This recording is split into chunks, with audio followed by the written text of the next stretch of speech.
Welcome back dear students एक बार फिर से स्वागत है आपके अपने यूट्यूब चैनल जेके एजुकेशन 1990 पर। स्टूडेंट्स, अब हम इम्पोर्टेंट क्वेश्चन की सीरीज लाने जा रहे हैं। तो स्टूडेंट्स, आपको क्या देखना है, ये आपको 3 वीडियो में इम्पोर्टेंट क्वेश्चन मिलने वाले हैं।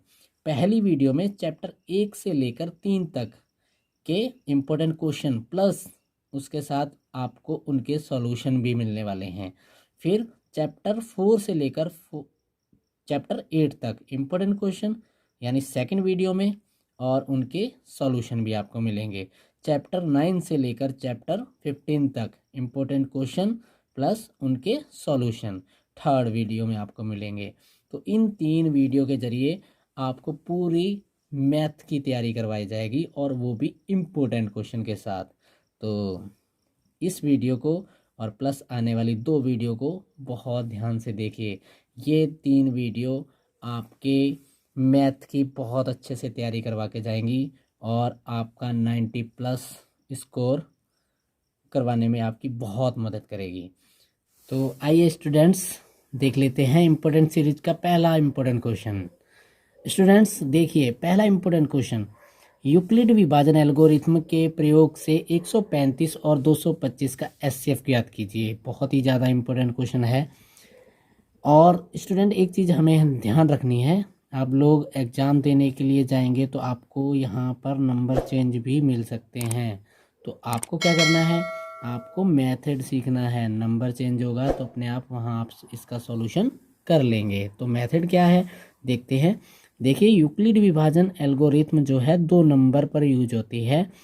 जैसे मान लीजिए कि 2 नंबर हैं ए और बी। ए जो होगा वो क्या होगा, ग्रेटर होगा बी से, ठीक है। यानी जो ए नंबर लिया जाएगा वो क्या होगा, बी से बड़ा होगा, ठीक है।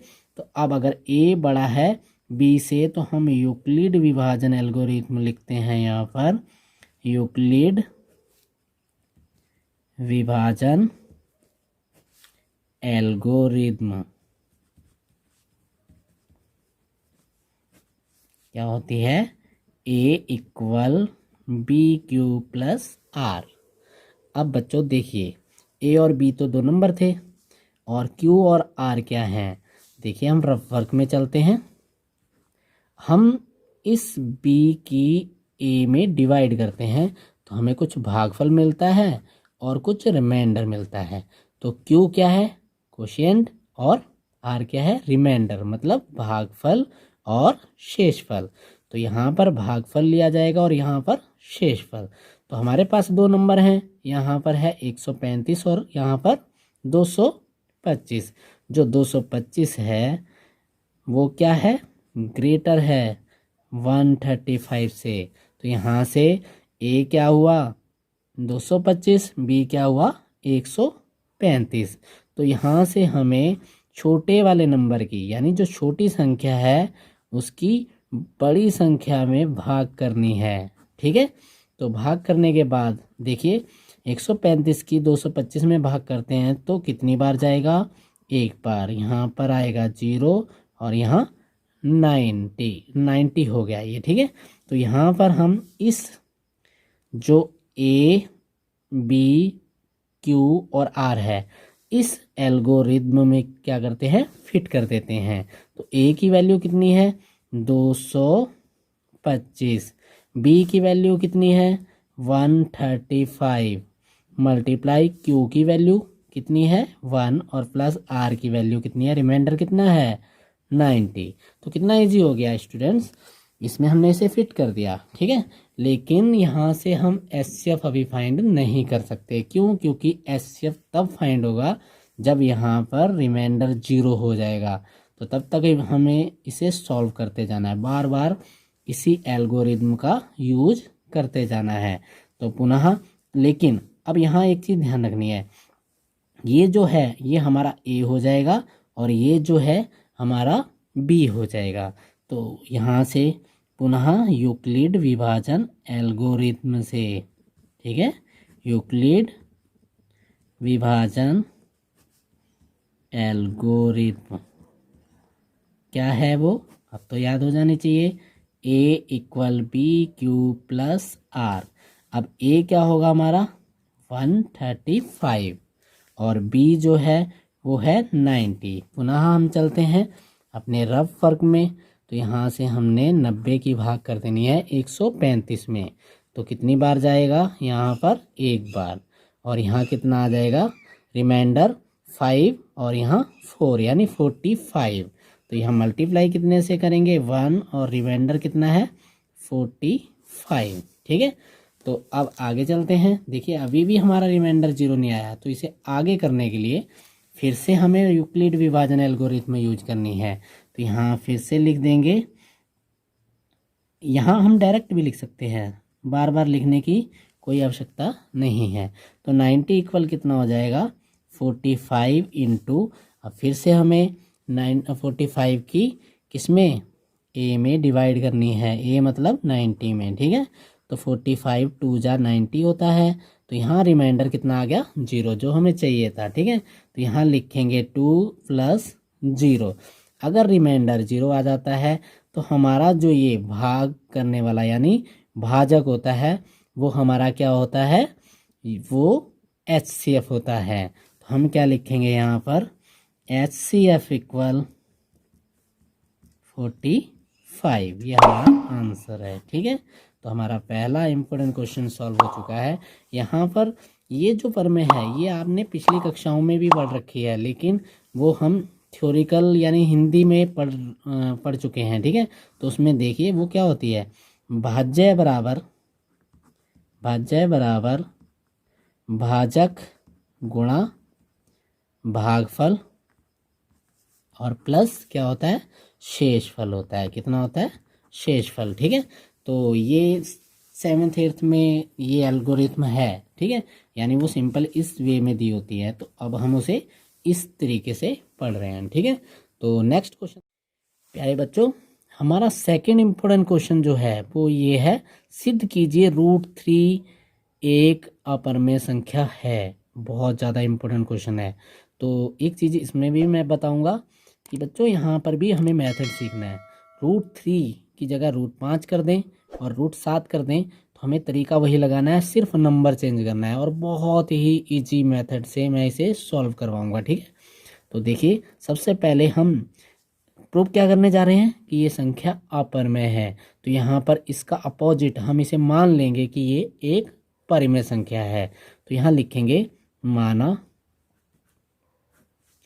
√3 एक क्या है परिमेय संख्या है।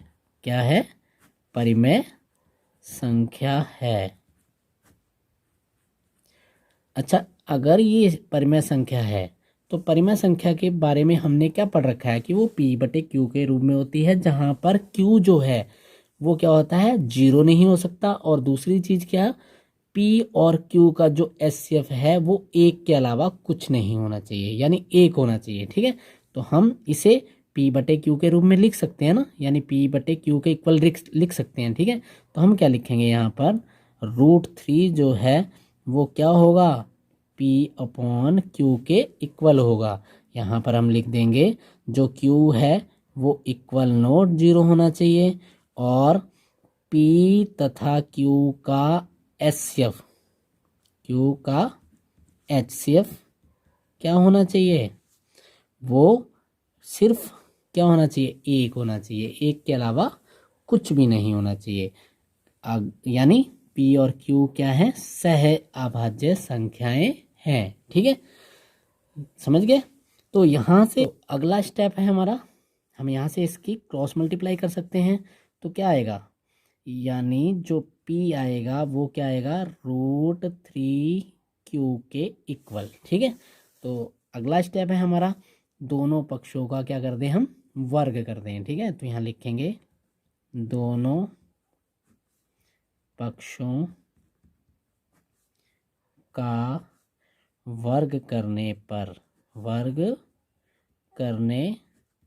पर यानी स्क्वायर इन बोथ साइड। ठीक है, तो कितना आ जाएगा P² और जब √3 का स्क्वायर किया जाएगा तो ये 3 हो जाएगा और इसके साथ Q²। ठीक है, तो इसे हमने इक्वेशन फर्स्ट लेट करके यहीं छोड़ देना है। इसके बाद अब यहाँ से नेक्स्ट स्टेप क्या होता है कि हम यहाँ पर क्या लिखेंगे, जो P है, ध्यान से देखिए, जो P है ये 3Q के इनटू में है, यानी गुणनफल के बराबर है। तो ये 3 जो है इसके अपॉन में आएगा, तो हम इसे ऐसे भी तो लिख सकते हैं, जो P स्क्वायर है इसके अपॉन में कितना आ जाएगा 3 और Q स्क्वायर। ठीक है, तो हम यहाँ थ्योरी क्या लिखेंगे कि जो P स्क्वायर है, P स्क्वायर संख्या 3 से विभाजित है यानी विभाज्य है। ठीक है, तो P स्क्वायर भी किससे विभाजित होगा, 3 से विभाजित होगा। रीजन क्या है, क्या हम ये चेक कर सकते हैं? तो हम चलते हैं रफ वर्क में चेक करते हैं कि रियल में ऐसा होता है। तो देखते हैं कि मान लीजिए हमें पता है जो 9 है वो 3 से डिविजिबल है ना, क्योंकि 3 के टेबल में 9 आता है। तो क्या 9 स्क्वायर भी 3 से डिविजिबल होगा? 81 की अगर हम 3 से डिवाइड करें तो कितना आ जाएगा, 2 जा 6 और यहाँ 21 7 जा, देखिए हो गया ना। तो यानी ये एक परमेय है।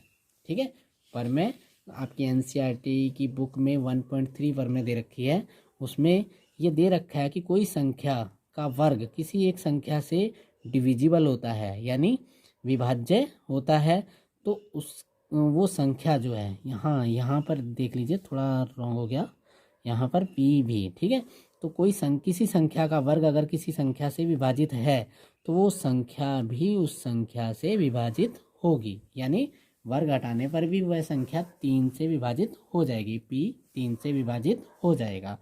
तो आगे चलते हैं।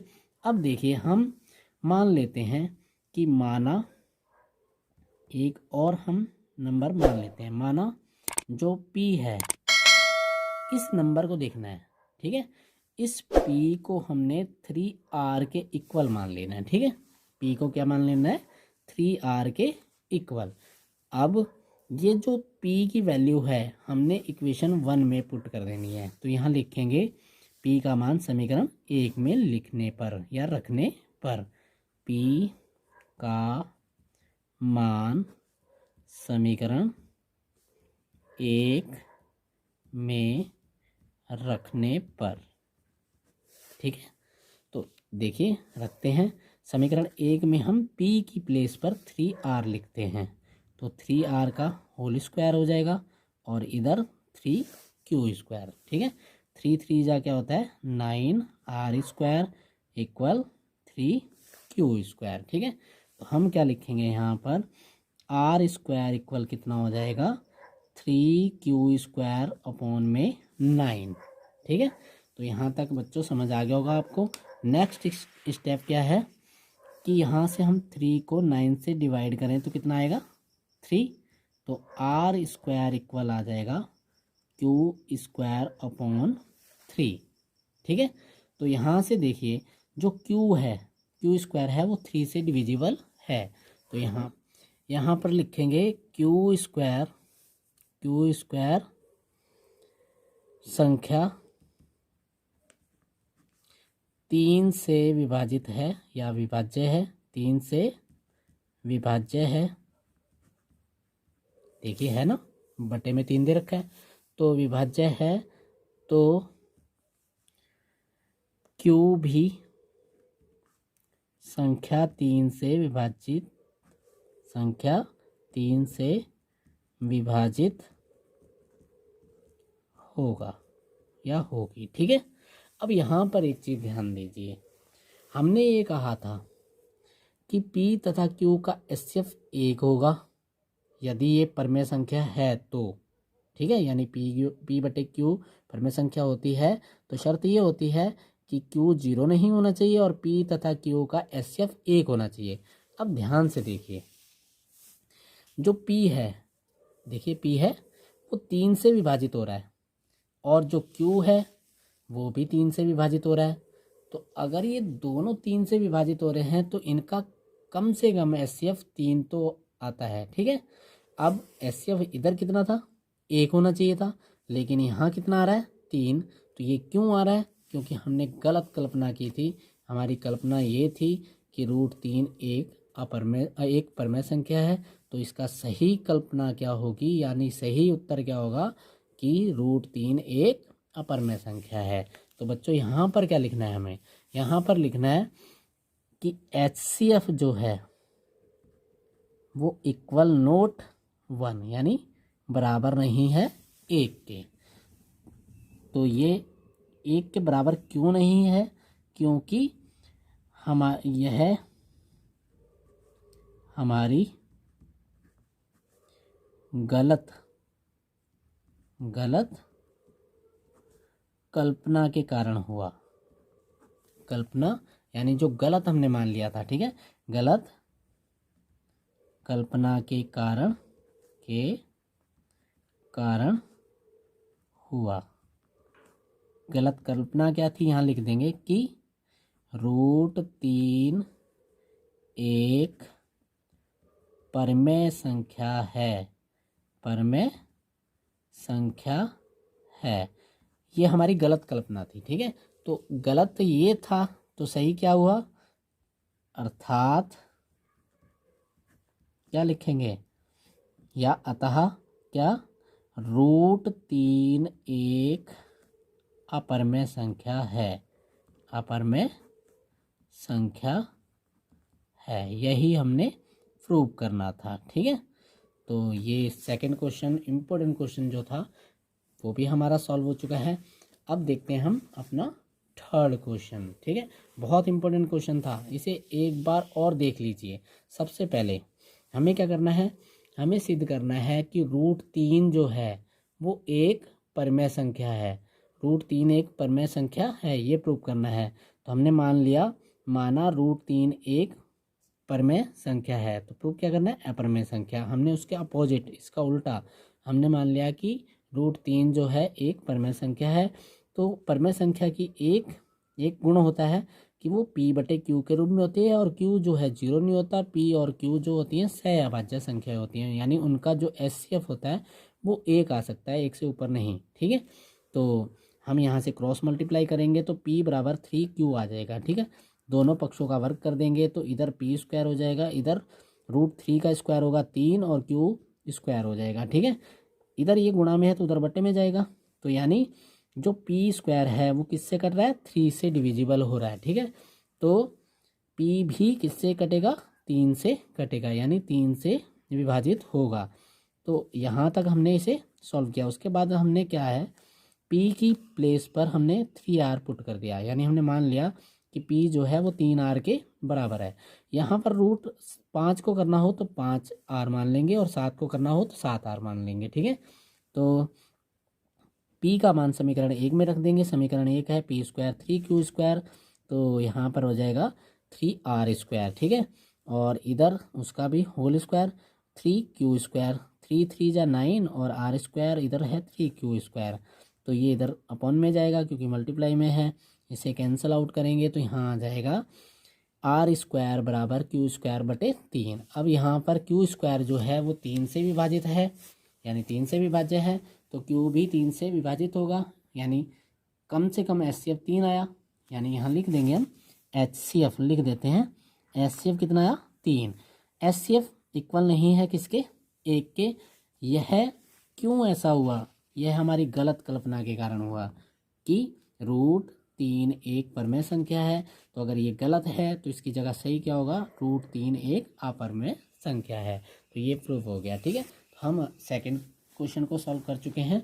अब चलते हैं थर्ड इम्पोर्टेंट क्वेश्चन की ओर। ठीक है, देखिए बच्चों, थर्ड हमारा इम्पोर्टेंट क्वेश्चन है, HCF ऑफ 306 यानी 306 और 657 इक्वल कितना है, 9। ये दिया है, यानी 306 और 657 का HCF जो है वो 9 है। तो एलसीएम इन दोनों संख्याओं का हमें निकालना है। तो इसके लिए हमारे पास एक फॉर्मूला है क्या है, सबसे पहले हम देख लेते हैं कि हमें दिया क्या है। HCF हमें कितना दिया है 9 और हमें एलसीएम फाइंड करना है, एलसीएम फाइंड करना है। तो हमारे पास एक फॉर्मूला होता है कि HCF multiply LCM, LCM equal क्या होता है, प्रोडक्ट ऑफ नंबर, यानी इन दोनों नंबरों का गुणनफल। ठीक है, तो यहाँ लिखेंगे दोनों संख्याओं का गुणनफल, ये फॉर्मूला होता है। ठीक है, ये हमें याद रखना है। ठीक है, अब यहाँ पर हम वैल्यू पुट करते हैं। यहाँ पर क्वेश्चन में कभी कभी वो HCF निकालने के लिए बोल देगा और LCM दिया होगा, तो यहाँ पर बस उसी की वैल्यू रख लेनी है और जिसे फाइंड करना है उसे ऐसे का ऐसे लिख देना है। जैसे यहाँ पर HCF कितना है 9 और LCM हमें फाइंड करना है। तो दोनों संख्याओं का गुणनफल मतलब पहली संख्या जो है वो 306 है और दूसरी जो है वो है 657। ठीक है, अब यहाँ से देखिए LCM बराबर हो जाएगा 306 गुणा 657 और बट्टे में कितना आ जाएगा 9, क्योंकि इधर गुणा में था और ये बट्टे में चला जाएगा। ठीक है, अब हमें क्या करना है 9 से इसमें डिवाइड कर देनी है। ठीक है, तो 9 तिया कितना होता है 27, यहाँ पर 3 बच गया क्योंकि 30 था। ठीक है, 3 इधर जाएगा तो यहाँ हो जाएगा 36, तो 9 का पाड़ा 36 में आता है 4 बार। ठीक है, तो यहाँ लिखेंगे हम LCM इक्वल 34 मल्टीप्लाई 657 यानी 34 गुणा 57।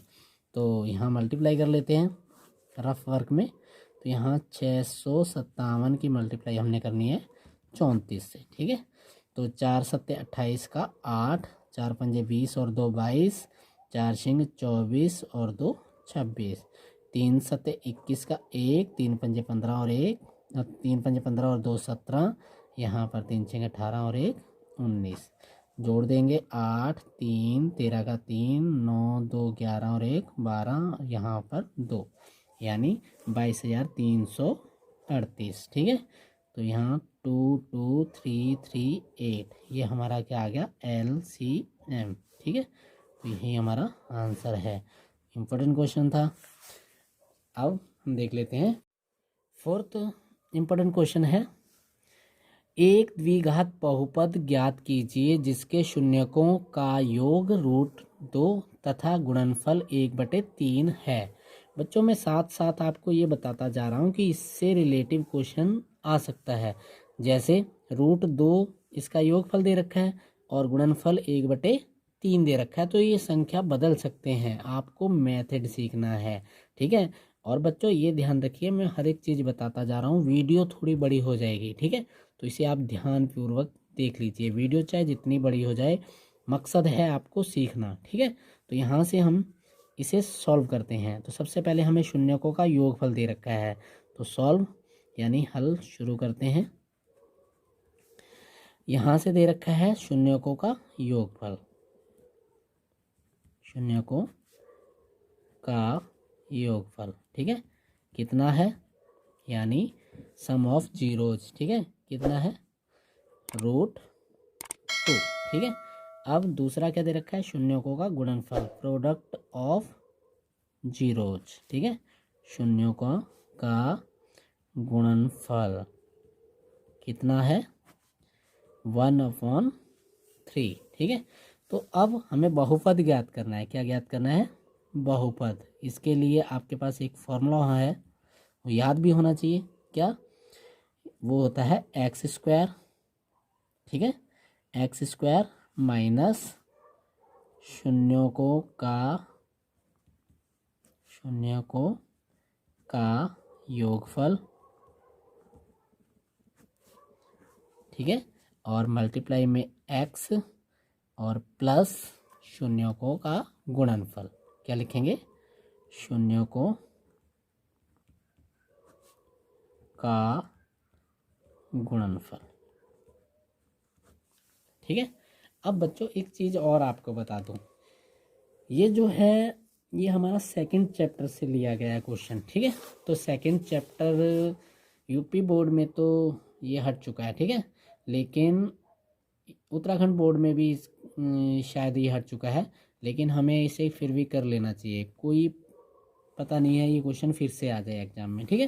तो ज़्यादा टाइम का क्वेश्चन नहीं है, बहुत ईजी क्वेश्चन है, तो एक बार के लिए हमें कर लेना चाहिए, ठीक है। तो यहाँ आ जाएगा एक्स स्क्वायर माइनस शून्यकों का योगफल कितना दे रखा है, √2, और ये x मल्टीप्लाई में है, प्लस शून्यकों का गुणनफल कितना है, 1/3। हम इसे यहीं भी छोड़ सकते हैं, लेकिन थोड़ा इसे आगे भी कर देते हैं, पूरी बहुपद में 3 से गुणा कर देते हैं। तो क्या आ जाएगा, 3x² माइनस 3√2x प्लस इसमें 3 की गुणा करेंगे तो 3 से, ये जो 3 से है 3 कट जाएगा, तो हमारा आंसर यहाँ आएगा 1, ठीक है। तो क्या आया, 3x² माइनस 3√2x प्लस 1, ये हमारा बहुपद आ गया, ठीक है। तो इजी क्वेश्चन था।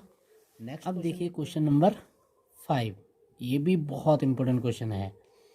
क्वेश्चन नंबर 5 दे रखा है कि ये कोई क्या है, बहुपद है, इसके सभी शून्य ज्ञात करने हैं, इसके 2 शून्य हमें दे रखे हैं, ठीक है। इंपॉर्टेंट क्वेश्चन है, लेकिन चैप्टर सेकंड का है, तो चैप्टर सेकंड वैसे बोर्ड के लिए कोविड-19 के कारण हटा दिया गया है, लेकिन हमें फिर भी इसे सॉल्व करना है, ठीक है। तो देखते हैं, इंपॉर्टेंट क्वेश्चन है, इस वजह से हमें सॉल्व करना पड़ेगा, ठीक है। तो यहाँ देखते हैं कि ये 2 शून्यक हैं, तो इससे रिलेटिव ये गुणनखंड भी होंगे, ठीक है। तो हमें देखना है, देखिए, यदि √2 और -√2 दिए गए बहुपद के शून्यक हैं तो x माइनस, क्योंकि x की ही वैल्यू होंगी ये, ठीक है, तो x माइनस √2 और के x प्लस √2 दिए गए बहुपद के गुणनखंड होंगे, ठीक है। अब यहाँ से शेष गुणनखंड, क्योंकि यहाँ पर हमें x की वैल्यू 4 मिलने वाली हैं, 2 हमें दे रखी हैं, 2 हमें ज्ञात करनी है, यानी इसके 4 गुणनखंड मिलेंगे, तो हमें 2 गुणनखंड दे रखे हैं, बाकी के हमें 2 ज्ञात करने हैं, ठीक है। तो इन दोनों की मल्टीप्लाई करके हम इसमें डिवाइड कर दें, तो हमें क्या मिल जाएंगे, बाकी के 2 गुणनखंड मिल जाएंगे, ठीक है। तो यहाँ लिखेंगे शेष गुणनखंड, बहुत सिंपल वे में बता रहा हूँ, ठीक है। गुणनखंड बराबर क्या होगा, 2x की पावर 4, 3x की पावर 3, 3x की पावर 2 प्लस 6x और प्लस माइनस कितना है, 2। देख लेते हैं एक बार यहाँ माइनस है या प्लस है, ठीक है। तो यानी यहाँ हमारा माइनस ही है, ठीक है। तो अपॉन में, यानी हमने किसकी मल्टीप्लाई करके, इन दोनों की मल्टीप्लाई करके डिवाइड करनी थी, तो x माइनस कितना है, √2 और x प्लस √2। अगर एक लाइन और कम करना चाहते हो तो इनकी अलग से मल्टीप्लाई करके इसके डिवाइड में लिख देना है, लेकिन हमें यहाँ बहुत अच्छे से सॉल्व करना है जिससे हमारे मार्क्स ना कटें, ठीक है। तो यहाँ आ जाएगा 3x की पावर 3 माइनस 3x की पावर 2 प्लस 6x और माइनस 2 अपॉन में a minus B, a plus B का फॉर्मूला बन रहा है, तो a² माइनस b² मतलब √2² जो होगा वो क्या होगा, 2 होगा। अब हमें डिवाइड कर देनी है यहाँ से, ठीक है। तो डिवाइड भी हम यहाँ करके ही देखते हैं, ठीक है, क्योंकि डायरेक्ट आंसर लिखने से बढ़िया है हम डिवाइड करें, ठीक है। तो यहाँ आ जाएगा 2x की पावर 4, 3x की पावर 3, 3x की पावर 2 प्लस 6x माइनस 2। अब हमने इसमें क्या कर देनी है, डिवाइड। तो यहाँ देखिए, यहाँ पर है x की पावर 2x की पावर 4 और यहाँ x की पावर 2, तो हमें कैसे पता चलेगा कि यहाँ हमें कितना क्या मिलेगा, कोशेंट मतलब भागफल, ठीक है। तो हमें यहाँ थोड़ा चेक करना है, पहले देखना है 2x⁴ में हमने x⁴ की डिवाइड करनी है, तो 2 से 2 कैंसिल हो जाएगा, तो 2x⁴ आएगा। ठीक है, तो यहाँ लिखेंगे हम 2x⁴। अब इसमें मल्टीप्लाई करके इसके नीचे लिख देना है, तो 2x⁴ हो जाएगा।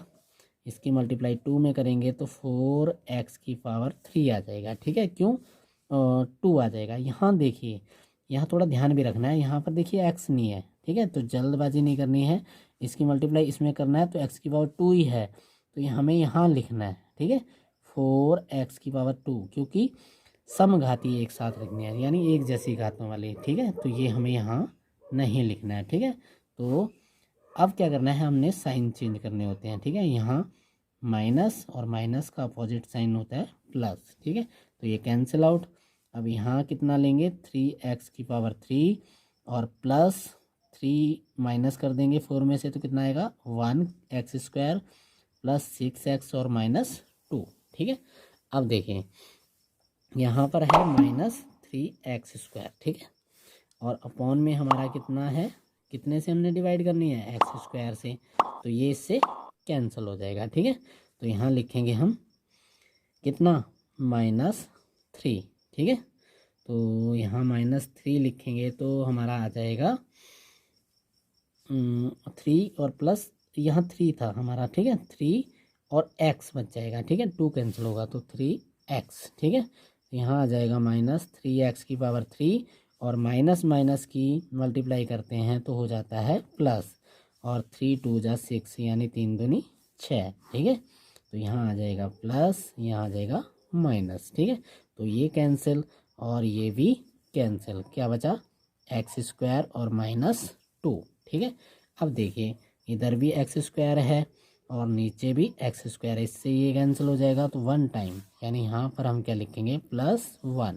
ठीक है, क्या लिखेंगे +1, तो यहाँ +1 की मल्टीप्लाई इसमें करेंगे तो ये यही आएगा। ठीक है, ठीक है, तो अब यहाँ से साइन चेंज करते हैं, माइनस और ये प्लस, ये भी कैंसिल, ये भी कैंसिल, तो रिमाइंडर कितना आ गया 0। अब हमें क्या मिला, शेष गुणनखंड हमारे क्या है, शेष गुणनखंड कितने आए हमारे, 2x² -3x और +1। देखिए अभी भी ये गुणनखंड के रूप में नहीं मिला है, अब हम इसके फैक्टर कर लेंगे। फैक्टर करने आपको आने चाहिए। ठीक है, तो यहाँ से मल्टीप्लाई करने पर हमारा आना चाहिए 2, और डिवाइड करने पर माइनस और प्लस करने पर, क्योंकि यहाँ साइन प्लस का है, प्लस करने पर कितना आना चाहिए 3। तो ऐसे 2 नंबर हमें ढूंढने हैं, तो हम यहाँ लिखेंगे इसकी जगह पर 2 + 1, 2 + 1 3, 2 × 1 कितना होता है 2। ठीक है, यहाँ आ जाएगा x और +1, इन दोनों की पहले मल्टीप्लाई की जाती है, यानी यहाँ 1 नहीं 2 है। ठीक है, अब ये फैक्टर करने तो आपको अच्छे से आते ही होंगे। ठीक है, इसके बाद है 2x² -2x और -1x और +1। इसके बाद देखिए आगे चलते हैं, तो यहाँ से हमें मिलेगा 2x, यहाँ से कॉमन है, क्या है 2x कॉमन है हमारा। ठीक है, तो देख लीजिए यहाँ से हम 2x कॉमन लेंगे, 2x कॉमन लेंगे तो यहाँ बचेगा खाली x और -1, यहाँ से कुछ कॉमन नहीं मिल रहा है हमें, तो 1 कॉमन लेंगे तो यहाँ आ जाएगा x -1। ठीक है, अब यहाँ से देखिए दोनों में क्या कॉमन है, x -1, और यहाँ आ जाएगा 2x -1। ठीक है, अब देखिए यहाँ से हमारा पहला जो शून्यक मिलेगा वो होगा x -1 = 0 पुट कर देंगे, तो x की वैल्यू आ जाएगी 1, यानी हमें तीसरा शून्यक मिल गया है। ठीक है, फिर लिखेंगे 2x -1 = 0, तो 2x इक्वल हो जाएगा 1, यानी अब x की वैल्यू कितनी आ गई, x इक्वल आ गया 1/2। तो ये हमारे शेष शून्यक हैं, तो यहाँ लिख देंगे शेष या अन्य सभी शून्यक। ठीक है, तो शेष शून्यक कितने आए हमारे, एक आया हमारा 1 और दूसरा आया हमारा 1/2। ठीक है, समझ गए। तो हमें इस टाइप से इस क्वेश्चन को सॉल्व करना है। अब देखिए बच्चों, क्वेश्चन नंबर 6 जो है बहुत ज़्यादा इम्पोर्टेंट है, ठीक है। ये क्वेश्चन जो हमारी एक्सरसाइज 3 चैप्टर 3 जो है उसमें से लिया गया है और बहुत ज़्यादा चांस हैं इसके आने के, ठीक है। 1 नंबर में पूछा जा सकता है ये क्वेश्चन, ठीक है। तो अनुपातों A1/A2, B1/B2 और C1/C2 की तुलना कर ज्ञात कीजिए कि दी गई समीकरणों इतने और इतने रेखाएं एक बिंदु पर प्रतिच्छेद करती हैं, समांतर हैं अथवा समपाती हैं। तो हमारे पास इसके लिए फॉर्मूले हैं। तो देखिए मैं आपको पहले फॉर्मूले एक्सप्लेन कर दूं, ठीक है। तो हमारे पास इसके किस टाइप के फॉर्मूले हैं, देखिए। यदि A1/A2 इक्वल आ जाता है B1/B2 इक्वल नोट आ जाता है C1/C2, तो इस कंडीशन में जो है रेखाएं क्या होती हैं, समांतर होती हैं। रेखाएं समांतर होती हैं, ठीक है, समांतर होती है, ठीक है। बाकी A1/A2 बराबर ना आए B1/B2 के, यानी ये कंडीशन जब आ जाती है तो रेखाएं क्या होती हैं, प्रतिच्छेद करती हैं। रेखाएं एक बिंदु पर प्रतिच्छेद करती हैं, एक बिंदु पर प्रतिच्छेद करती हैं, ठीक है। और फिर कंडीशन आती है A1/A2 बराबर हो B1/B2 और AB बराबर हो C1/C2 के, यानी तीनों इक्वल हों एक दूसरे के, तो ये रेखाएं क्या होती हैं, समपाती होती हैं। रेखाएं क्या होती हैं, समपाती होती हैं।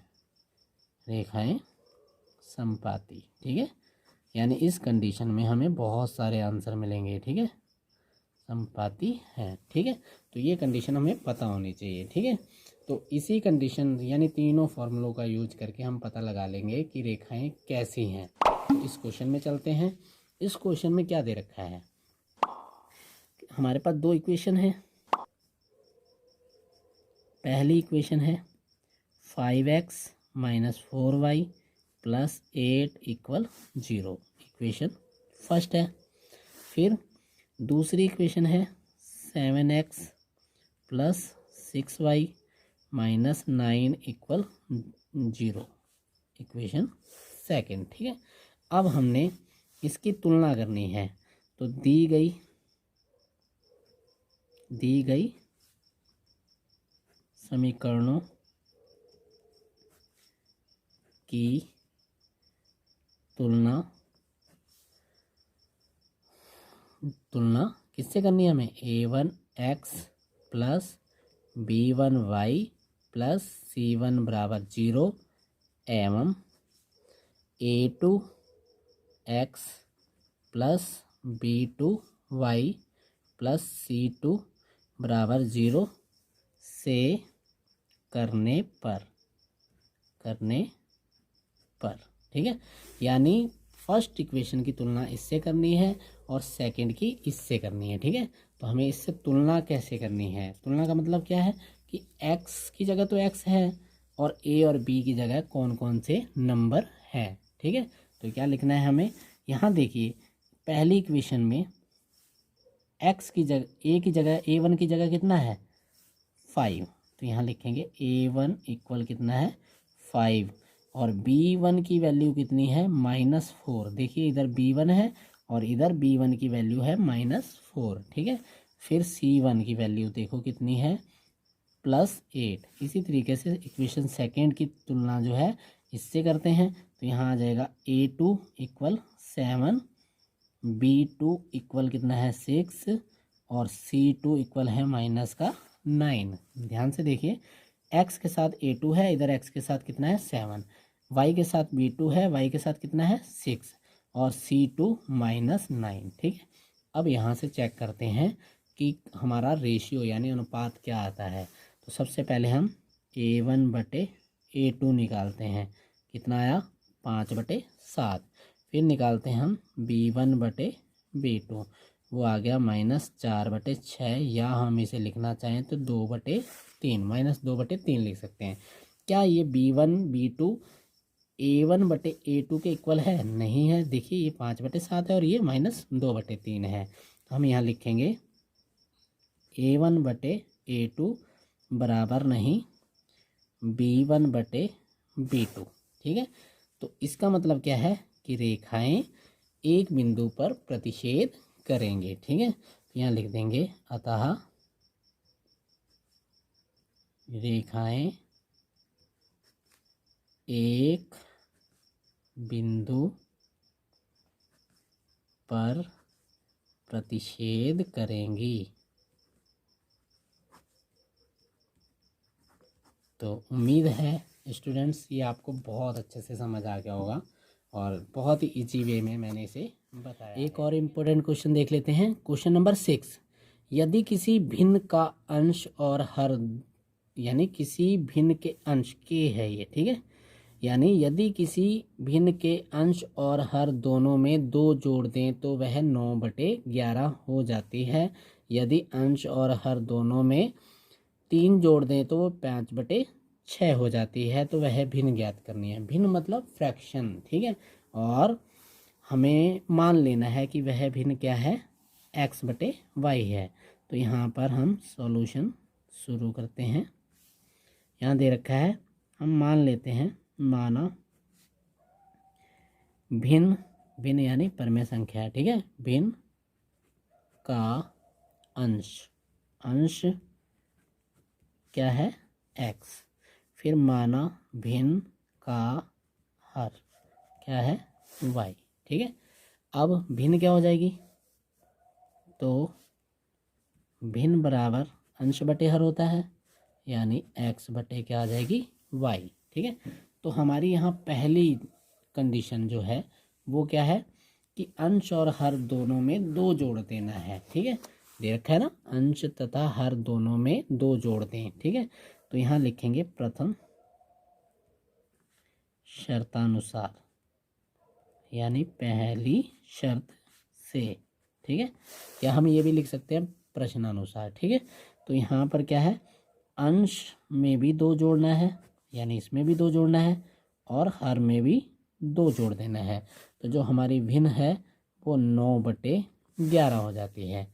तो अब हमें क्या करना है, सिंपल वे में क्रॉस मल्टीप्लाई कर देनी है। ठीक है, तो यहाँ लिख देना है 11x, 11 दूनी 22, 9y और 9 दूनी 18। ठीक है, हम इक्वेशन के रूप में इसे इधर ले जाते हैं, 9y बराबर 18 माइनस 22। ठीक है, अब यहाँ से 11x, 9y, 18 में से 22 घटाया तो -4। ये आ गई हमारी इक्वेशन फर्स्ट। ठीक है, इसके बाद सेकंड कंडीशन क्या दे रखी है, हमारी सेकंड कंडीशन है कि यदि अंश और हर दोनों में 3 जोड़ दिया जाए तो वह संख्या 5 कितनी हो जाती है, 6 हो जाती है। ठीक है, तो यानी भिन्न क्या हो जाती है, 5/6। तो कितना जोड़ना है दोनों में, 3। फिर लिखना है द्वितीय शर्तानुसार, द्वितीय शर्तानुसार। दूसरी शर्त है कि अंश में 3 जोड़ना है और हर में भी 3 जोड़ना है। तो वह कितनी हो जाती है, 5/6 हो जाती है। तो देखिए अंश में हमने 3 जोड़ दिया, यानी ऊपर भी 3 जोड़ दिया और नीचे भी 3 जोड़ दिया। ठीक है, और संख्या क्या हो जाती है, यानी भिन्न क्या हो जाती है, वो हो जाती है 5/6। ठीक है, तो यहाँ फिर से क्रॉस मल्टीप्लाई, तो 6x प्लस 6 कितना होता है, 18, यहाँ आ जाएगा 5y और 5 कितना होता है, 15। ठीक है, अब यहाँ से आ जाएगा 6x माइनस 5y इक्वल हो जाएगा 15 माइनस 18। ठीक है, तो यहाँ आ जाएगा 6x माइनस 5y इक्वल -3। ये आ गई हमारी इक्वेशन नंबर सेकंड। अब हम इन दोनों इक्वेशंस को किसी भी मेथड से सॉल्व कर सकते हैं। हमारे पास कितने मेथड हैं, हमारे पास 4 मेथड हैं। एक है ग्राफीय विधि, एक है प्रतिस्थापन विधि, एक है विलोपन विधि और एक है मल्टीप्लिकेशन मतलब क्रॉस मल्टीप्लिकेशन। ठीक है, यानी वज्र गुणा विति। ठीक है, तो हमें क्या करना है, हमें इजी से इजी मेथड लगाना है जिससे हम इसे आसानी से सॉल्व कर लें। तो प्रतिस्थापन ज़्यादा इजी मेथड है। ठीक है, तो यहाँ से हम प्रतिस्थापन मेथड लगाते हैं। ठीक है, तो यहाँ देखिए प्रतिस्थापन मेथड से यहाँ बताया नहीं गया है, किसी भी मेथड से हम कर सकते हैं। ठीक है, यानी सब्स्टिट्यूशन मेथड। ठीक है, एलिमिनेशन भी लगा सकते हैं यहाँ पर, जैसा आपको अच्छा लगे। जो एलिमिनेशन है, विलोपन है, उसमें क्या करना होता है, दोनों इक्वेशन को इक्वल करना होता है। यानी यहाँ पर हमें जैसे ही मान लीजिए 9y है तो यहाँ पर हमें 9y मिलना चाहिए था, या नहीं है तो हम इन दोनों को इक्वल करेंगे। यानी यहाँ पर 5 की गुणा कर दें और यहाँ 9 की गुणा कर दें तो दोनों 45 हो जाएंगे। तो उसके बाद हम इसे सॉल्व कर लेंगे। तो देखिए हम एलिमिनेशन से ही कर लेते हैं। तो यहाँ लिखते हैं, या प्रतिस्थापन से करना चाहें तो आप प्रतिस्थापन से भी कर सकते हैं। ठीक है, तो हम प्रतिस्थापन से करते हैं। यहाँ लिखते हैं प्रतिस्थापन विधि से। तो यहाँ लिखेंगे समीकरण 1 से। पहले हम समीकरण 1 को ले लेंगे। ठीक है, तो समीकरण 1 हमारे पास है 11x माइनस 9y और बराबर माइनस का 4। ठीक है, अब यहाँ देखिए हमें किसी एक को पक्षांतर करना है, या तो y को कर दीजिए या x को। तो y को कर देते हैं हम। यहाँ से 11x बराबर कितना आ जाएगा, ये उधर जाएगा तो प्लस में जाएगा 9y और माइनस पहले से ही 4 है। ठीक है, तो x बराबर कितना आ जाएगा 9y माइनस 4 और बट्टे में कितना आ जाएगा 11। ये आ गई हमारी इक्वेशन कितनी, थर्ड, क्योंकि फर्स्ट और सेकंड हम पहले लेट कर चुके हैं। ठीक है, तो यहाँ से x की जो वैल्यू आई है वो हमने समीकरण 1 से ली है। ठीक है, अब हमें इस इक्वेशन जो थर्ड इक्वेशन में x की वैल्यू है उस वैल्यू को हम सेकंड इक्वेशन में पुट कर देंगे। ठीक है, तो यहाँ पर सेकंड इक्वेशन में पुट करने के लिए हमें क्या करना होगा, ये x की वैल्यू यहाँ ले जानी है। ठीक है, तो यहाँ लिख देंगे x का मान समीकरण किस में रखना है, समीकरण सेकंड में रखना है। सेकंड में रखने पर, ठीक है, तो यहाँ से एक चीज़ और ध्यान रखनी है, जब हम समीकरण 1 से करते हैं तो हमें समीकरण 2 में रखना है, और अगर हमें कभी कभी सेकंड से करना पड़ जाए तो हम सेकंड का जो वैल्यू आएगी थर्ड में वो हम फर्स्ट में रख देंगे। ठीक है, तो हम यहाँ से अब सेकंड में वैल्यू रखेंगे, तो इक्वेशन सेकंड को यहाँ कॉपी कर लेंगे। इक्वेशन सेकंड है हमारे पास 6x 5y इक्वल माइनस 3। ठीक है, तो यहाँ से x की वैल्यू जो है वो यहाँ 6 के साथ पुट कर देते हैं। 9y माइनस 4 अपॉन में 11 माइनस 5y इक्वल माइनस 3। ठीक है, यानी अब यहाँ से वैल्यू पुट करने के बाद हमें मिला 6 इंटू 9y माइनस 4 बट्टे में कितना है 11 माइनस 5y बराबर कितना है माइनस का 3। इसके अपॉन में 1 लेकर हम एलसीएम लेते हैं 11, तो 6 के अंदर मल्टीप्लाई करेंगे तो 6 में 54y और 6 चुके कितना होता है 24। जब हमने इसके अपॉन में 1 लेट किया है तो 1 की डिवाइड इसमें 11 टाइम आएगी, यानी 11 बार, 11 के ऊपर गुणा हो जाएगी, 11 पंजे 55y और बराबर में कितना है माइनस का 3। ठीक है, अब देखिए 54 में से 55 घटाएंगे तो माइनस 5 और माइनस 24, ये उधर बट्टे में है तो उधर गुणा में जाएगा, तो माइनस का कितना हो जाएगा 33, क्योंकि 11 तिया कितना होता है 33। माइनस y बराबर कितना हो जाएगा माइनस 33 और प्लस 24। ठीक है, यानी जो माइनस में 24 था उधर किस में जाएगा प्लस में जाएगा। ठीक है, तो यहाँ लिखेंगे माइनस y बराबर कितना आ जाएगा, घटा देंगे नहीं तो कितना आ जाएगा 33 में से अगर हम 24 घटाते हैं तो यानी यहाँ हो जाएगा 13, 13 में से 4 गया तो 9 और माइनस की डिजिट बड़ी है तो यहाँ पर क्या ले लेंगे माइनस। ठीक है, तो इससे ये कैंसिल हो जाएगा। माइनस का अगर नंबर बड़ा होता है यानी माइनस की संख्या बड़ी होती है तो माइनस का ही साइन लेते हैं। ठीक है, तो ये आ गया y की वैल्यू। y की ये वैल्यू हम कहाँ पुट कर देंगे अब इक्वेशन थर्ड में। ये हमेशा ध्यान रखना है कि जो वैल्यू हमें किससे निकल कर आएगी, जो वैल्यू हमें निकल कर आती है इन दोनों की वैल्यू पुट करने के बाद थर्ड में पुट कर देनी है हमें, ठीक है। तो अब इक्वेशन थर्ड जो है वो क्या है, y की ये वैल्यू यहाँ लिख देंगे, y का मान किस में रखना है, समीकरण थर्ड में, हमेशा थर्ड में रखना है प्रतिस्थापन विधि में, ठीक है, में रखने पर। अब हमेशा ध्यान रखना कि हम रख कहीं और भी सकते हैं, लेकिन वो ज़्यादा टाइम लगेगा और ज़्यादा टफ हो जाएगा। तो यहाँ से हमने इस समीकरण को सॉल्व कर लिया है ना, तो यहाँ वैल्यू रखने में डायरेक्ट आंसर आ जाएगा, ठीक है। तो अब सेकंड जो हमारी थर्ड इक्वेशन है वो है x इक्वल 9y-4 अपॉन में कितना था 11, ठीक है। तो वैल्यू पुट कर देते हैं, x इक्वल y की वैल्यू अभी हमें मिली थी 9, ठीक है। तो 9 इंटू 9 हो जाएगा -4 अपॉन में कितना है 11, ठीक है। तो x इक्वल हो जाएगा 9 में 81 यानी 9 9 जा 81, 4 अपॉन 11, x इक्वल हो जाएगा, इसे अगर हम माइनस करते हैं तो 77 अपॉन 11, ठीक है। तो अब 11 सत्ते कितना होता है 77, यानी x की वैल्यू कितनी आ गई 7, ठीक है। अब यहाँ लिख देना है, अतः भिन्न जो हमने मानी थी, क्या मानी थी, भिन्न हमने मानी थी, देखिए कितनी मानी थी x/y। तो दोनों वैल्यू हम यहाँ पर रख देते हैं। भिन्न बराबर क्या माना था हमने x/y। x की वैल्यू हमारे पास है 7 और y की वैल्यू है 9, ये है हमारा आंसर, ठीक है। इम्पोर्टेंट क्वेश्चन है, यहाँ भी नंबर बदले जा सकते हैं लेकिन मेथड ऐसा ही रहेगा, बहुत ही। अब देख लेते हैं क्वेश्चन नंबर 7। स्टूडेंट्स इन क्वेश्चनों को ध्यान से देखते रहिए, जो नंबर मैं जैसे बता रहा हूँ उसी नंबर के अकॉर्डिंग आएगा, और ये क्वेश्चन 6 नंबरों में यानी 6 मार्क्स में पूछा जाता है, ठीक है।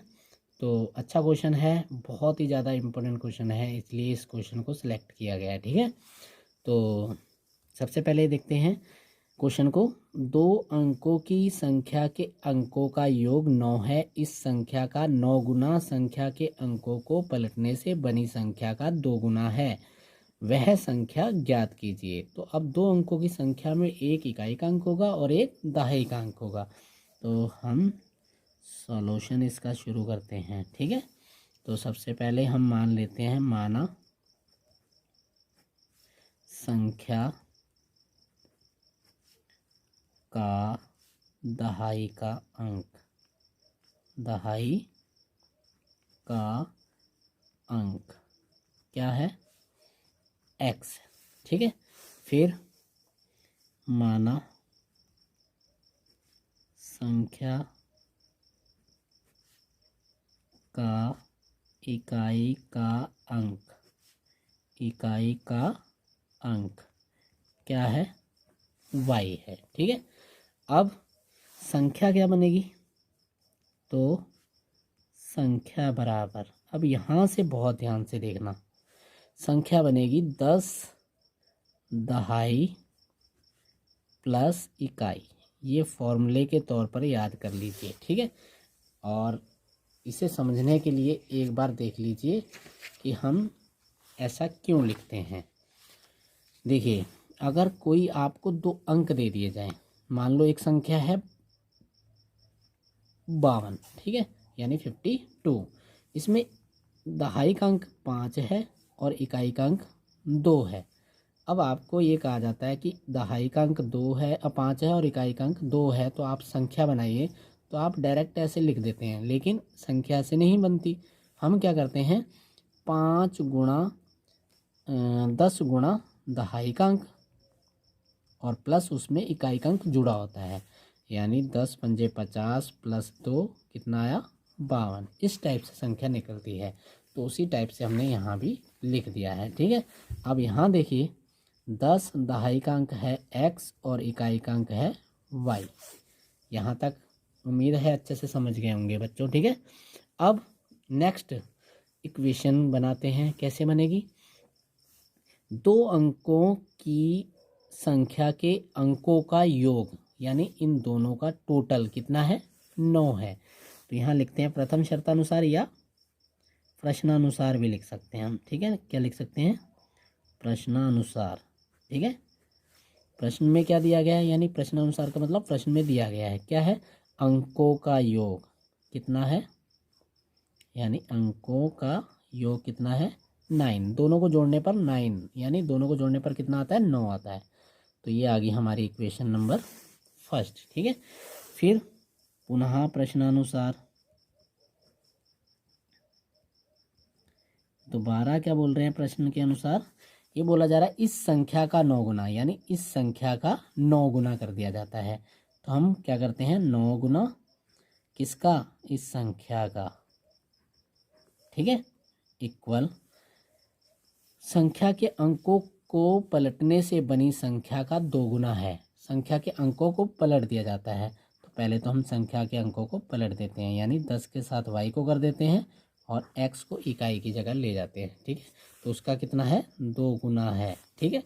अब यहाँ से इसे थोड़ा आगे सॉल्व कर लेते हैं, इक्वेशन बनेगी यहाँ से। ठीक है। तो यहाँ आ जाएगा 9 के अंदर मल्टीप्लाई करेंगे तो 90x प्लस 9y इक्वल हो जाएगा 20y प्लस 2x। ठीक है। अब यहाँ से देखिए कि हम इसे पक्षांतर करके इधर लाते हैं, तो यहाँ आता है 90x minus 2x plus 9y minus 20y equal कितना होगा 0। ठीक है। अब 90x माइनस 2x कितना होगा 88x और माइनस 11y इक्वल कितना होगा 0। 11y कैसे, यहाँ से 20 माइनस कितना करेंगे 9, कितना आएगा 11, और माइनस की डिजिट जो है, यानी माइनस का जो नंबर है वो बड़ा है, इसलिए माइनस 11 आया। ठीक है। अब ये आ गई हमारी इक्वेशन सेकंड। ठीक है। अब यहाँ से देखिए, यहाँ से विलोपन मेथड बहुत इजी हो जाएगा। ठीक है। हम विलोपन से करेंगे इसे। ठीक है। तो कैसे इजी हो जाएगा, क्योंकि यहाँ x प्लस वाई इक्वल 9 है, तो इस इक्वेशन में अगर हम 11 की मल्टीप्लाई कर दें तो ये 11y हो जाएगा और इधर भी 11y है। तो यहाँ लिखेंगे समीकरण 1 में कितने से मल्टीप्लाई करनी है 11 से गुणा करने पर, ये हमें वहाँ देख लेना है कि हम किस मेथड से करें जो हमारे लिए इजी हो। अगर बताया नहीं जाता कि किस मेथड से करना है, कभी कभी क्वेश्चन में कह देता है इसे विलोपन विधि से कीजिए, तो हमें फिर एलिमिनेशन यानी विलोपन का ही यूज करना है। ठीक है। तो यहाँ से अब 11 की गुणा कीजिए इस वाली इक्वेशन में, तो क्या आ जाएगा 11x प्लस 11y और बराबर 11 में 99, ये आ जाएगी हमारी इक्वेशन नंबर थर्ड। ठीक है। अब हमने फर्स्ट को थर्ड बना दिया है। ठीक है। तो थर्ड और सेकंड को हम क्या कर देंगे, देखिए यहाँ माइनस है यहाँ प्लस है, तो यहाँ हमें साइन चेंज करने की ज़रूरत नहीं है। क्यों, क्योंकि यहाँ पर डायरेक्ट ही ये कैंसिल आउट हो रहे हैं। ठीक है। तो हम क्या करेंगे यहाँ पर दोनों समीकरणों को जोड़ने पर। ठीक है। तो यहाँ देख लेते हैं, देखिए समीकरण जो हमें करना है वो लिख भी देना है। ठीक है। समीकरण सेकंड यानी 2 व 3 को जोड़ने पर, ठीक है। तो हम क्या करेंगे यहाँ पर पहले समीकरण किसे लिख लेते हैं 2 को, 88x माइनस 11y इक्वल 0। ठीक है। और इधर क्या लिख लेते हैं 11x प्लस 11y इक्वल कितना है 99। देखिए मैं एक चीज़ और आपको बताऊं, यहाँ से हमारे पास ना 11 क्या था कॉमन आ रहा था, अगर हम इसमें 11 की डिवाइड कर देते ना तो हमें डायरेक्ट ये वाली इक्वेशन मिल जाती। समझ आ रहा है, तो हमें और इजी हो जाता। लेकिन अब हम वहाँ से आगे आ चुके हैं तो हम इसे इसी ही मेथड से कर देते हैं। ठीक है। तो मैं उसे एक बार और करके दिखा दूँगा। ठीक है। तो इसे हम क्या कर देते हैं कट कर देते हैं, क्योंकि एक प्लस है एक माइनस है, और इन दोनों को जोड़ देंगे, ये हो जाएगा 99x बराबर 99। ठीक है। तो x बराबर कितना आ जाएगा 99 के बटे में 99, यानी कितनी बार कट जाएगा एक बार, तो x बराबर कितना आ गया 1। अब x का मान किसी भी इक्वेशन में रख दीजिए, y की वैल्यू मिल जाएगी। तो हम फर्स्ट में ले चलते हैं। ठीक है। यहाँ लिखेंगे x का मान समीकरण 1 में रखने पर। तो समीकरण 1 देखिए क्या है यहाँ पर, x प्लस वाई बराबर 9। तो यहाँ लिख देते हैं हम x प्लस वाई बराबर 9। ठीक है, तो आगे देखिए x की वैल्यू 1 है, तो 1 प्लस वाई इक्वल कितना आएगा 9, और y इक्वल कितना हो जाएगा 9 माइनस 1, y इक्वल 8। ठीक है, हमें y की वैल्यू भी क्या है मिल चुकी है। ठीक है, अब हमें जो संख्या हमने मानी थी उसी से हम x और y की वैल्यू इसमें पुट करके मान निकाल लेंगे संख्या का। ठीक है, तो यहाँ लिखेंगे संख्या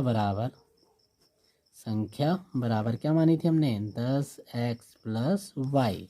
तो 10x की जगह पर हमारा 1 है और y की जगह पर 8 है। तो हम क्या करेंगे, यहाँ आ जाएगा 10 एकम 10 और प्लस 8। ठीक है, 10 और 8 को अगर हम जोड़ दें तो कितना आता है 18। तो ये हमारा आंसर है। हम लिखेंगे यहाँ संख्या बराबर 18। ठीक है, तो 6 नंबर में ये इजी सा क्वेश्चन है और इसे अच्छे से आप करिए। जहाँ समझ नहीं आता आप कमेंट सेक्शन में लिख दीजिए। ठीक है, तो जिससे आपको ये दोबारा एक्सप्लेन कर दूंगा मैं। ठीक है, और वीडियो को बार बार देखिए, दोबारा देखिए, आपको और अच्छे से समझ आ जाएगा। ठीक है, तो यहाँ से अब मैं दूसरा मेथड भी आपको बता देता हूँ। दूसरे मेथड मतलब यहाँ से हम डिवाइड भी कर सकते थे, बताया गया था ना। देखिए यहाँ से हमने मल्टीप्लाई की थी ना, यहाँ से देखिए हमने 11 से मल्टीप्लाई की है। देखिए ये दे रखा है, ये दे रखा है, यहाँ से हमने 11 से गुणा की है। तो हम इस इक्वेशन को थोड़ा आगे ले जाते हैं। यहाँ पर इक्वेशन ना बना के हम क्या करते, यहाँ करते 11 से हम इसमें भाग कर देते, तो 8x माइनस वाई इक्वल हो जाता 0। ये आती इक्वेशन सेकेंड। ठीक है, तो इसी से हम सॉल्यूशन आगे शुरू कर देते हैं। ये देखिए हमारी फर्स्ट इक्वेशन है और ये सेकेंड है, तो हमें मल्टीप्लाई नहीं करनी पड़ेगी, तीसरी समीकरण भी नहीं बनेगी। ठीक है, तो यहाँ लिख देंगे समीकरण 1 व 2 को जोड़ने पर इजी हो जाएगा। ठीक है, तो यहाँ से क्या लिखेंगे x प्लस वाई इक्वल 9 है और 8x माइनस वाई इक्वल 0 है। ठीक है, तो ये कैंसिल आउट हो जाएगा, ये आ जाएगा 9x इक्वल 9। ठीक है, तो यहाँ आ जाएगा x इक्वल 9/9 मतलब 9/9, तो ये कट जाएगा, x इक्वल आ गया 1। ठीक है, अब x की वैल्यू, x का मान समीकरण किस में रखने पर, किसी भी समीकरण में रख सकते हैं, हमें जो इजी लग रही है हम उसमें रख देंगे। यानी x की वैल्यू कहाँ रख देते हैं, समीकरण 1 में रखने पर। समीकरण 1 है x प्लस वाई बराबर 9। x की वैल्यू अभी हमने निकाली है 1 और y की वैल्यू हमें निकालनी है, तो ये आ गया 9। y बराबर आ जाएगा 9 माइनस 1, y बराबर 8। देखिए वैल्यू मिल गई, और बाकी संख्या निकालना तो मैंने पीछे बता ही दिया है, एक बार और देख लीजिए। तो संख्या बराबर हमने क्या माना था 10x प्लस वाई। ठीक है, तो यहाँ लिख देते हैं 10x की वैल्यू 1 प्लस y की वैल्यू 8, 10 एकम 10 और प्लस 8, 10 और 8 होता है 18। ठीक है, तो ये हमारा आंसर आ गया। ठीक है, तो 6 नंबर का क्वेश्चन है, ध्यान से देख लीजिए इसे। नेक्स्ट इम्पोर्टेंट क्वेश्चन देख लेते हैं। नेक्स्ट क्वेश्चन है अनुपातों A1/A2, B1/B2 और C1/C2 की तुलना कर ज्ञात कीजिए कि दी गई समीकरणों के युग्म संगत हैं अथवा असंगत। तो यहाँ से हमें बताना है कि ये दोनों समीकरण जो हैं वो संगत हैं या असंगत। तो हम ये तब ज्ञात कर सकते हैं जब हमें इसके कॉन्सेप्ट पता हो। तो कैसे कॉन्सेप्ट क्या होता है देख लीजिए। देखिए हमारे पास अगर दो इक्वेशन है, मान लीजिए कि हमारे पास एक इक्वेशन है a1x plus b1y plus c1 equal 0, ये हमारी फर्स्ट इक्वेशन है। और सेकंड इक्वेशन हमारे पास है a2x plus b2y plus c2 equal 0, second equation. तो a1 a2 b1 b2 और c1 c2 क्या है, ये x का गुणांक, यानी यहाँ पर जो गुणा में अंक होगा वो क्या होगा a1 होगा, और दूसरी इक्वेशन में जो यहाँ x की गुणा में होगा तो A2 होगा। इसी तरीके से यहाँ y की गुणा में जो होगा नंबर, जो भी होगा अंक होगा, वो क्या होगा B1 होगा। और यहाँ जो अचर होगा वो क्या होगा C1 होगा, और यहाँ C2 होगा। ठीक है, तो ये तो आप समझ गए होंगे। इसके बाद हमने देखना है कि इनका यूज करके हम कैसे पता लगा सकते हैं कि ये संगत हैं अथवा असंगत हैं। तो सबसे पहले यदि A1 और A2 का अनुपात बराबर ना आए B1 बटे B2 के, तो हम ये कह देंगे ये दोनों समीकरणें जो हैं वो क्या हैं, संगत हैं। रीजन बताना है तो ऐसे बता सकते हैं कि इस कंडीशन में जो है रेखाएं एक दूसरे को क्या कर देंगी, प्रतिच्छेद कर देंगी किसी एक बिंदु पर।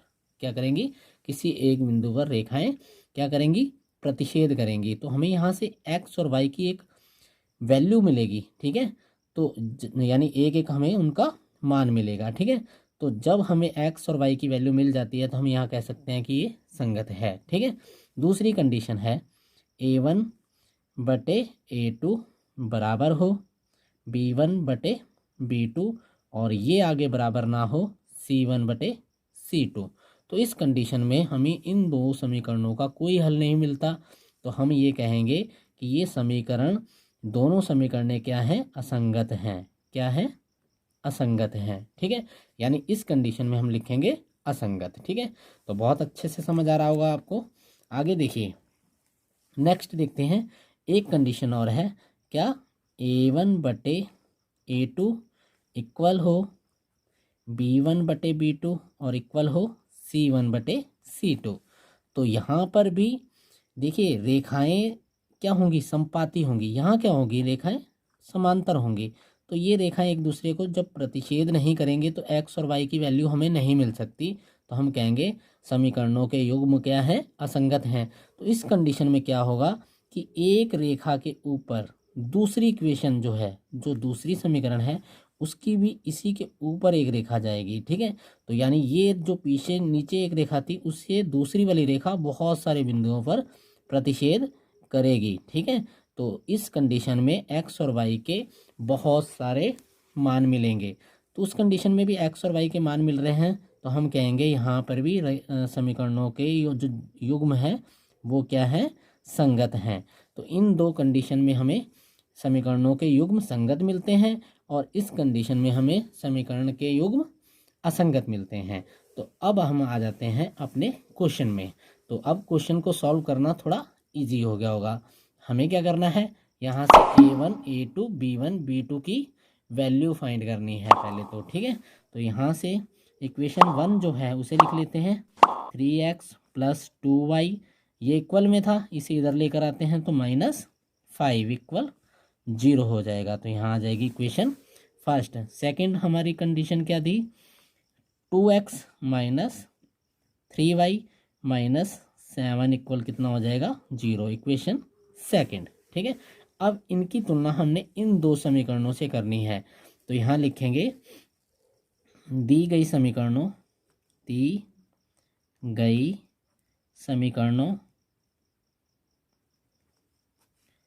की तुलना A1x plus B1y plus C1 बराबर 0 एवं A2x plus B2y plus C2 बराबर 0 से करने पर। ठीक है, तो यहाँ से हमें क्या मिलेगा, इस वाली जो इक्वेशन है ये वाली, इसकी इक्वेशन फर्स्ट से तुलना करनी है और इक्वेशन सेकंड की तुलना इससे करनी है। ठीक है, तो यहाँ से हमें जब x के साथ देखते हैं तो A1 मिलता है, और यहाँ x के साथ देखते हैं तो 3। तो यानी A1 की जो वैल्यू है वो 3 है। ठीक है, और B1 की वैल्यू कितनी है, 2, C1 की वैल्यू -5। इसी तरीके से A2 की वैल्यू 2 और B2 की वैल्यू -3। ये भी ध्यान रखना है, यहाँ पर माइनस है और यहाँ प्लस है, तो इसका मतलब कि जो B है वो -3 है। ठीक है, और C2 -7। हमें साइन भी साथ में लेने हैं। ठीक है, तो नेक्स्ट आगे देखते हैं, A1 बटे A2 कितना आता है, 3/2। B1 बटे B2 कितना आएगा, 2/-3। यहाँ से देखिए ये दोनों इक्वल नहीं है, ठीक है। तो यहाँ कंडीशन क्या आती है, जब ये दोनों इक्वल नहीं होते तो हमारे जो समीकरणों के युग्म जो होते हैं वो क्या होते हैं, संगत होते हैं। तो यहाँ लिखेंगे A1/A2 बराबर नहीं है B1/B2, अतः दी गई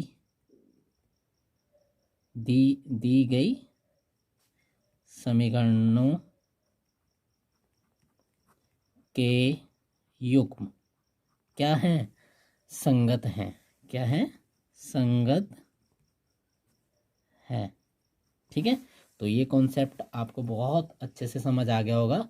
नेक्स्ट देख लेते हैं, हमारा नेक्स्ट इंपॉर्टेंट क्वेश्चन क्या है। आगे देखिए स्टूडेंट्स, इंपॉर्टेंट सीरीज का नेक्स्ट इंपॉर्टेंट क्वेश्चन जो है वो है ये, ऋतु धारा के अनुकूल 2 घंटे में 20 किलोमीटर तैर सकती है और धारा के प्रतिकूल 2 घंटे में 4 किलोमीटर तैर सकती है।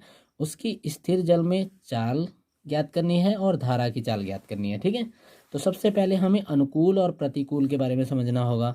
अनुकूल होता है किसी के साथ, ठीक है, यानी उसके अनुरूप जो कंडीशन है, ठीक है। और प्रतिकूल का मतलब होता है उसके विपरीत जो कंडीशन है, ठीक है। तो हम ये मान लेते हैं जैसे ये कोई नदी है, ठीक है। तो इस नदी में धारा का बहाव इस साइड में है, तो तैरना इस साइड में अनुकूल कहलाएगा, और धारा का प्रवाह इस साइड में है तो तैरना इस साइड में प्रतिकूल कहलाएगा, ठीक है। तो इस साइड में जब कोई तैर कर जाएगा तो उसे धारा के साथ तैरने में बहुत आसानी होगी। रीज़न, क्योंकि वो अपनी चाल भी चलेगा और जो धारा की चाल है वो भी उसे आगे लेकर जाएगी। और इस साइड में जब तैरेगा तो उसे धारा की चाल को काट कर निकलना होगा, ठीक है। यानी धारा की जो चाल है वो उसमें से माइनस हो जाएगी। तो सबसे पहले जो हमें यहाँ पर ज्ञात करना होता है उसे हम मान लेते हैं, यानी लेट कर लेते हैं। तो देखते हैं क्या पहले हमें ज्ञात करना है, ऋतु की स्थिर जल में तैरने की चाल। तो यहाँ लिखेंगे माना ऋतु की स्थिर जल में तैरने की चाल, ठीक है,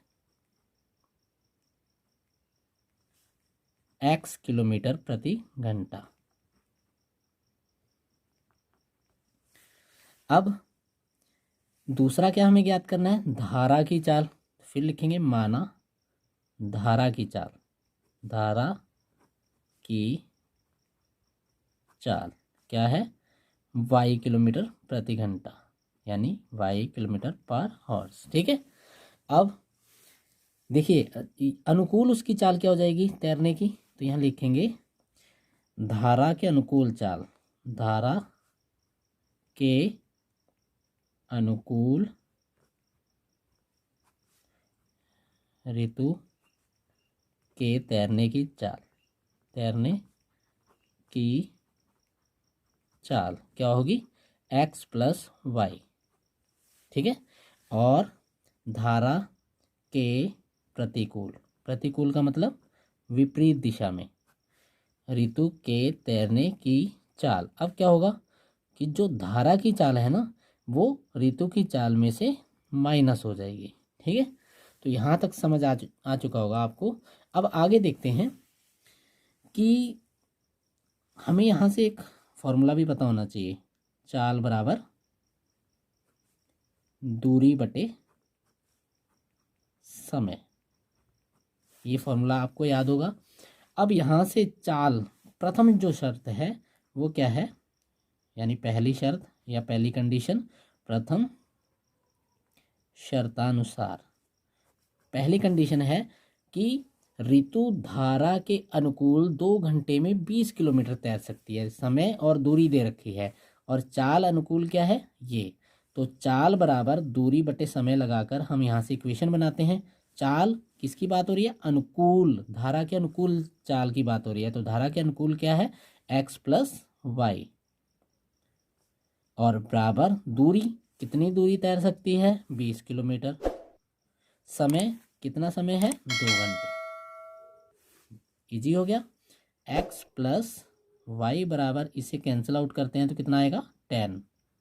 ये आ जाएगी इक्वेशन फर्स्ट। ठीक है, तो आगे चलते हैं। देखिए यहाँ से सेकंड कंडीशन देखो क्या है। सेकंड कंडीशन है कि धारा के प्रतिकूल वह 2 घंटे में 4 किलोमीटर तैरती है। तो दोबारा यही फॉर्मूला लगेगा, चाल बराबर दूरी बटे समय। तो यहाँ लिखेंगे द्वितीय शर्तानुसार, द्वितीय शर्तानुसार।